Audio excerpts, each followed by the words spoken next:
Okay, so we're going to be talking today about doing the survey and the book portion of the proposal and the written portion of the proposal.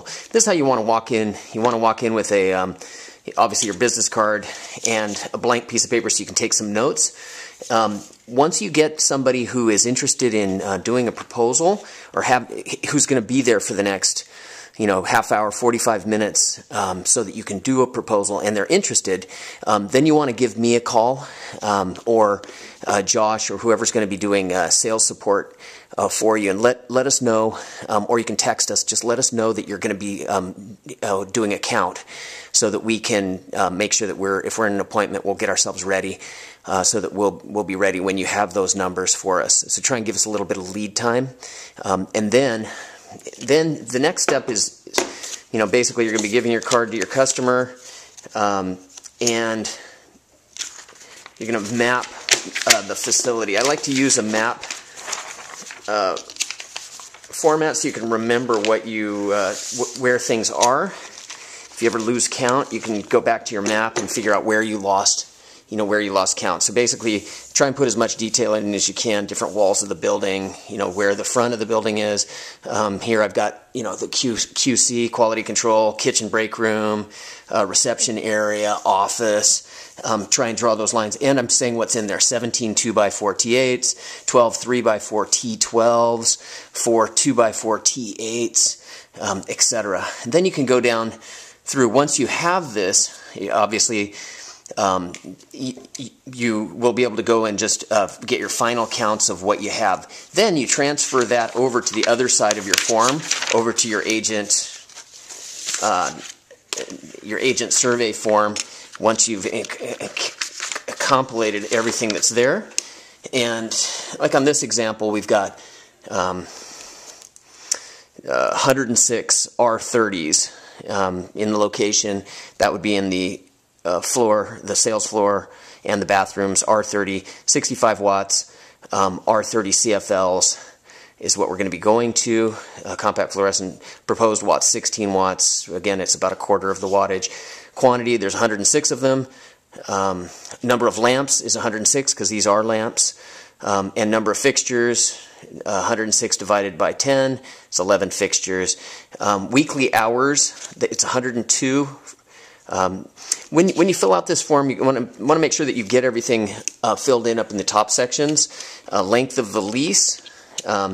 These guys have 3 years more, and they're on a year to year. Okay, you want to know what the length of the lease, the hours, 9:30 to 10, plus 2 hours for cleaning. Every day, that's 7 days a week. Works out to 102 hours in this case. So you want to have that level of detail so that we can go back to it. You want to make sure that you gave the, you'll notice that there's a no-brainer. It says no-brainer, OBF, quality. Basically, these are the scripts. You want to make sure that you've delivered those. This is just a reminder to you, oh yes, I did deliver her that. OBF script, quality script, those all got delivered. Monthly electric, 3,000. Monthly gas, NA. We're not dealing with gas in this one, and perhaps we didn't ask about it. Contact name, Joan Smith.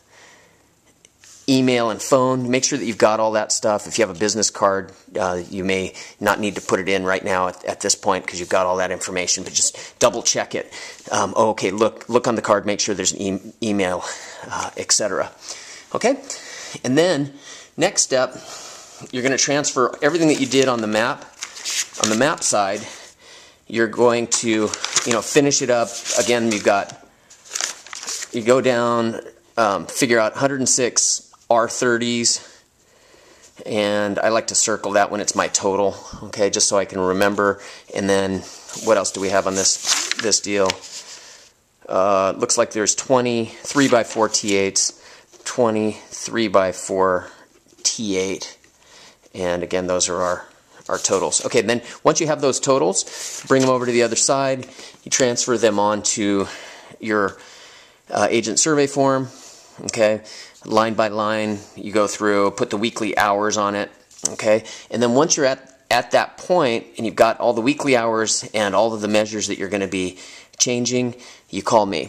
Okay, and if you have any troubles filling any of this in, you're not sure what you're going to go to, the existing configuration and what it's going to go to, no problem. Just call me. As long as you've got a relatively good survey of what's there, currently, then I'll be able to advise you on what we're going to change it to. The other, and even if you don't know what those are, call me. If you need some help with that, you can even text over a photo of the fixtures if you're not sure what they are, and get support that way. At this point, once you've got this together, you call me, okay? And then what I'm going to do is I'm going to get back to you with all the numbers that you need here, the annual KWH saved, annual cost savings, etc. So you're going to list out to me what the fixtures are, and I'll talk to you about what they're going to go to, make sure that fits in with what you're seeing there. And get all the quantities and the weekly hours. You've got to make sure that you've got weekly hours for each one of the areas.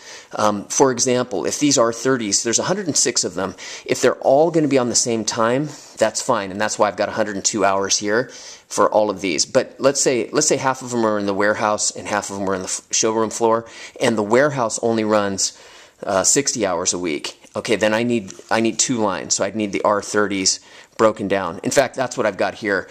I've got the R30s on the interior and the exterior. The reason I've got them split up is because the exterior burns different hours. Usually exterior is 84 hours. In this case, it's an eating area out there. We've got 35 hours. So even though they're the same measures, we don't want to blend them together. We've got 106 of the R30s at 102 hours, and we've got 21 of the R30s running at 35 hours. And that's why we have them on two separate lines. Okay?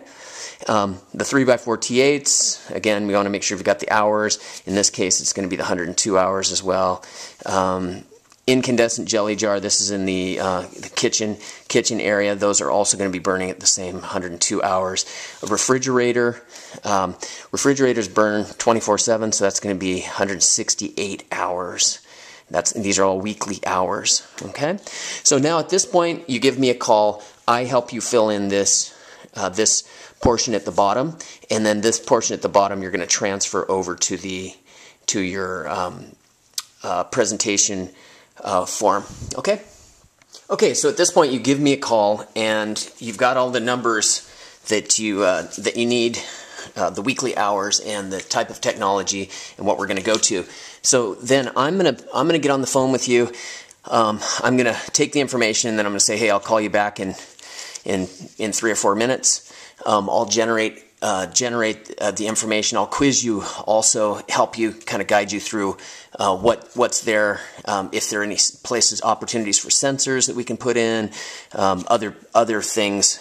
Just make sure that we've got, we're capturing as much stuff as we can, on the program. Then I'm going to call you back, and I'm going to give you these numbers. Annual KWH saved, 34,972, and you're going to write this down here. I'm going to give you the annual cost savings, 6,048, monthly cost savings, 504, CO2 savings, 13 tons, equals 2 cars off the road, rebate total, 1,052, total on-bill financing available, 24,079, number of fixtures total, 69. I'm going to give you these numbers. Okay, now you take these numbers and you get into your doc pack. You find your doc pack, which is what you're going to be presenting to the customer. You're going to put customer's name here. You're going to put today's date, okay, valid until today's date, okay. And if the customer asks you, why they only get until today's date, it's a really good opportunity for you to talk to them about urgency. Say, hey, these programs go away quickly. In fact, we might get a call this afternoon or an email this afternoon saying that the program's run out of funding. So basically, we know that we can do this now. There's still going to be funds here tomorrow, but we just can't guarantee it. Okay, so there is a lot of urgency. Sign the document. This is the cover sheet. The next page that you're going to want in your document pack is benefits. So you got your benefits page, and then the next page is the numbers. From here, you're going to put in 127 R30 incandescent. Again, I went ahead and combined the 2 of the 106 and the 21. Okay, just for the these are their interior and the exterior. I went ahead and combined them so I wouldn't have too many lines of information. The 23 by 4 T8 32 watt going to 3 by 4 T8 25 watt third generation. This gives me a chance to talk to them about what we're doing with the lamps. They're going to the new third generation lamp. 3 incandescent going to CFL.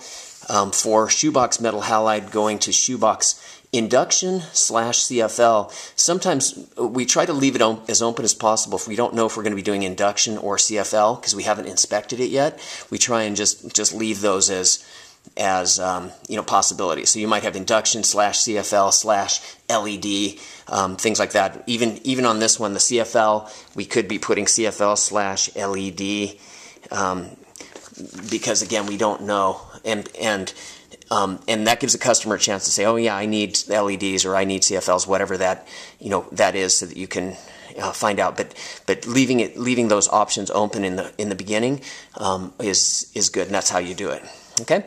Then you take those same numbers that I just gave you over the phone, okay, and you're transferring them line per line right over here. It's the annual KWH savings. You're putting it on the annual KWH savings, annual cost savings, monthly cost savings 504, CO2 savings 13 equals 2, and then you're going to want to draw one of these 2 cars off the road. So you draw a car, put a line through it in CO2, okay, and then of course the total rebate available, 1,052, goes right here. On-bill financing available goes right here, 24,079. Total due from customer, 0. Okay, and this is what we're going to go through here in a second, where we're going to go through the rest of how you present this to a customer. Okay, and this comes, and you're going to be presenting this. Now you put it together like this. We got the cover sheet on it so that when you're doing the book presentation, the customer's not going to be sitting there looking at the numbers. That's one of the main reasons we have the cover sheet. You put it onto your book like this, and you're ready to rock. You can go in to the customer now with this and the book. You're going to do the book presentation first, go through, explain who we are, what we're going to be doing, and then you're going to get to these numbers.